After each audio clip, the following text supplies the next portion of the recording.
I said it's their question. Leave me alone. All right. Don't kid yourself into believing that's why we lost. It's not. It's not. You're wrong. I'll tell you openly. You're wrong. I'll tell you, and I'm not wrong. Yes, you are.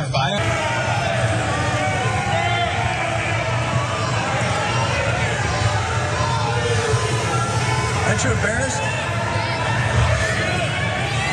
And I'm also no fan of the president's. Yeah, sure.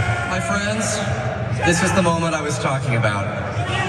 Please, thank you, show respect. Utah is supposed to be among the Republican states, like the most civil. They've got this very, friendly Mormon attitude. Plus, they're actually very pro-immigrant, which is unusual for a red state because Mormons immigrated to Mexico and then back to America and have an immigrant culture because they came originally from the east to the west.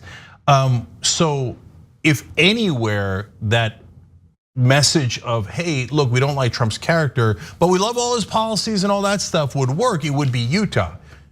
And it's not even working there. No, the party is gone. I have plenty of proof.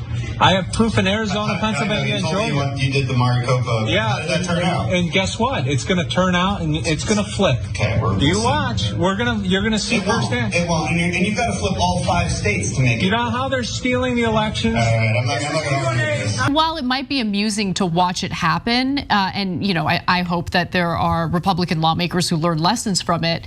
The fact of the matter is, Republican lawmakers are in an incredibly difficult position because even if they are principled, even if they didn't engage in enabling Donald Trump to the extent that, let's say, Kevin McCarthy did, or some of his more rabid fans in Congress did, like Matt Gaetz is another example, they still find themselves having to appeal to Trump's base because the vast majority of Republican voters still have an incredibly favorable opinion toward Donald Trump. I mean, it's to the point where I even question if there will be a Republican primary in the 2024 presidential election. I've known you almost 30 years, and people ask me and say to him, why does he have to fight so hard? Why doesn't he pick his fights a little more?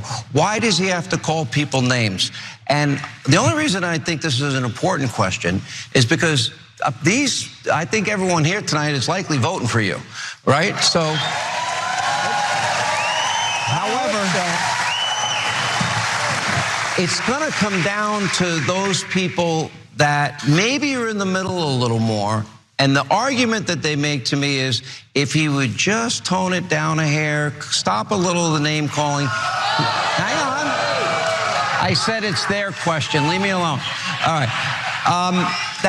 That it might help you with swing voters that are needed for you to get over the finish line. It's already hard enough electoral vote-wise for a Republican to win. Okay, you ready? And I say this to everybody. I won an election that was unprecedented. We beat somebody that supposedly had it made, and they probably did things in that election too. They were shocked.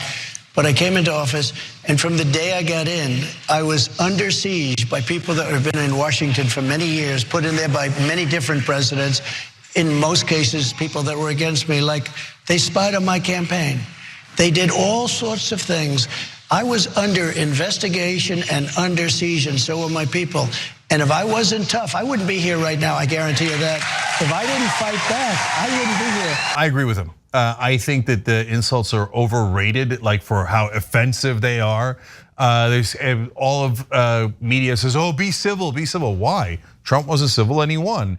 And when he frames it to Republican audience, like, "Well, I'm gonna fight back for you, and that's why I'm uncivil," they kind of love it.